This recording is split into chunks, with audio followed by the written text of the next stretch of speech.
When the sky stopped moving. The first sign was not fire nor distortion nor alarm. It was silence. Across every human observatory, satellite array, and deep space listening post, the universe went unnervingly quiet. Pulsars still ticked, stars still burned. But the background noise of space, the subtle chaos humanity had learned to read like weather, flattened into stillness. It was as if the cosmos itself was holding its breath. Then the object arrived. It did not tear through space or announce itself with light. It appeared gently, impossibly above the ecliptic plane of Earth's system, a single structure, vast beyond comprehension, drifting with deliberate calm. Sensors struggled to define its edges. Some reported a ship, others a formation, others a region of altered physics shaped like intent. The public called it a ship because the alternative, that it was something else entirely, was worse. It was not human. Its design was alien in a way humanity had never catalogued. No symmetry, no visible engines, layered interlocking structures like ancient stone grown rather than built, reinforced with luminous veins of energy that pulsed slowly, like a sleeping heart. It dwarfed the combined mass of every orbital station humanity had ever constructed. And it was moving closer. Governments mobilized instantly. Fleets launched from hidden docks and moon-shadowed shipyards. Human warships, sleek armored, bristling with technology refined over centuries, formed defensive arcs around Earth, Mars, and the inner colonies. Weapon systems powered up, shield grids synchronized. The alien vessel did nothing. It did not scan. It did not signal. It did not threaten. It simply waited. That unsettled humanity more than any declaration of war. Admiral Renata Cole watched the tactical projection in silence. The object's mass readings updated again, upward. The ship was adjusting itself, reinforcing, adapting, responding to observation alone. "It's not attacking," one of her officers said quietly. "It's measuring us." Renata nodded. "So are we."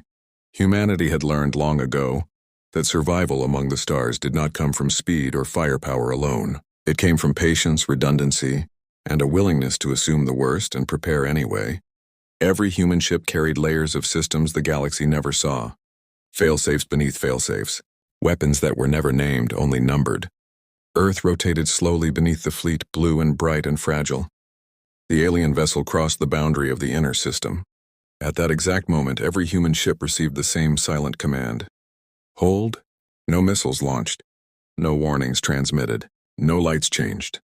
Humanity did not flinch. Because whatever this was, whatever the galaxy had finally decided to send, it was about to learn something important. Not all defenses look like walls. Some look like restraint. And some, once tested, cannot be misunderstood. The measure of silence. The alien structure crossed the orbit of Mars without resistance. Human fleets adjusted with mathematical precision, shifting vectors, tightening formations, never once breaking the quiet command that held them in place. Engines burned softly. Shields remained at idle. Weapons stayed dark. To the watching galaxy, through stolen probes, hidden relays, and distant intelligence networks, it looked like hesitation. It was not. Every human ship was listening. The alien vessel finally responded, not with sound, not with language, but with change. Space around it thickened, as though reality itself had gained weight. Stars dimmed. Long-range sensors flooded with conflicting data as physical constants, drifted within measurable margins. The ship was testing the environment. Admiral Renata Cole watched the readouts climb. Gravity shear. Temporal drag. Probability noise. The structure was unfolding capabilities without firing a single weapon, bending local space like soft metal. Any lesser civilization would have panicked, launched preemptive strikes, tried to prove strength. Humanity had learned better. Adaptive response, Renata said calmly. It's mapping our reaction thresholds. The alien vessel extended vast lattice-like appendages, structures kilometers long, unfolding like petals carved from night. Energy pulsed through them in slow waves, elegant and ominous. Several human ships experienced momentary sensor blindness as space-time warped between them and the object. Still no one fired.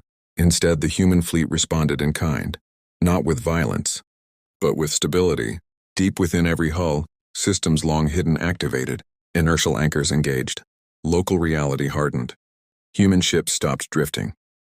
They did not resist the distortion. They defined themselves against it. The warping of space bent around them cleanly, precisely, as if the universe itself had accepted their presence as fixed points. The alien vessel paused. For the first time, it hesitated. New energy patterns surged across its surface, brighter now, sharper. It pushed harder, folding space-time in layered waves meant to crush or scatter fleets. Human ships remained in place, motionless, unbroken, their formations perfect. To the alien intelligence, this was impossible. These were not machines fighting force with force. These were anchors, boundaries, assertions. Across the fleet, a silent confirmation passed, every system holding. Every probability accounted for. Humanity's true weapon was not firepower. It was control. Renata leaned forward slightly. They expected fear. And instead? An officer asked. They found weight. The alien vessel attempted one final probe, a focused distortion aimed directly at Earth, a calculated threat, a test of priorities. Humanity responded. Not with missiles. Not with beams. The fleet shifted as one. Space locked. The distortion collapsed against an invisible barrier, unraveling harmlessly. The laws of physics reasserted themselves. The boundary that held. The alien vessel did not retreat. It did something far more dangerous. It changed its mind. Across its vast surface, the slow, contemplative pulse of energy accelerated into sharp, deliberate rhythms. Entire sections of the structure reconfigured, plates sliding and unfolding like tectonic continents in motion. The ship was no longer observing. It was deciding. Human sensors registered the shift instantly. This is no longer a probe, Admiral Renata Cole said quietly. It's a verdict. The alien structure began to compress space ahead of it, not as a wave or field, but as a directed corridor, an attempt to rewrite local reality in a single, irreversible line. The effect targeted Earth's gravity well, aiming to fold the planet's orbital stability into chaos. No explosion, no warning, just erasure through inevitability. Humanity answered. The fleet activated line protocol. Across every ship, systems older than any war powered online. Not weapons, definitions. The vessels broadcast no energy outward. Instead, they asserted inward, synchronizing their inertial anchors, probability stabilizers, and reality-binding matrices into a single coherent state. Space between the ships ceased to behave normally. It became consistent.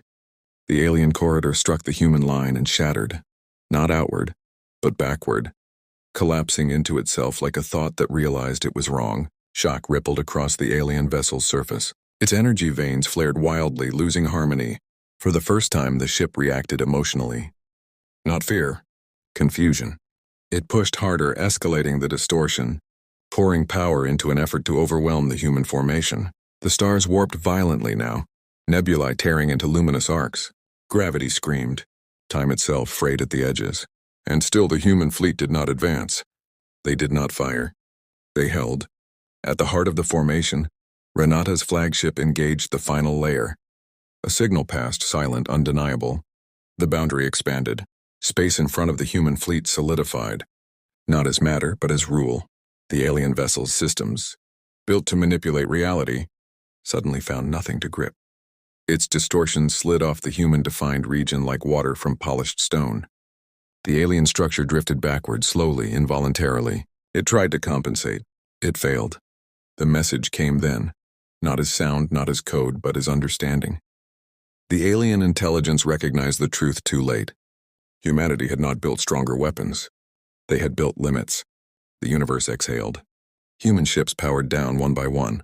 Reality relaxed. Stars returned to their natural places. Earth continued its patient spin, unaware of how close it had come to being unmade. But across the galaxy, long after the alien vessel vanished, one lesson echoed through every listening intelligence. Some civilizations conquer space. Others decide where it ends.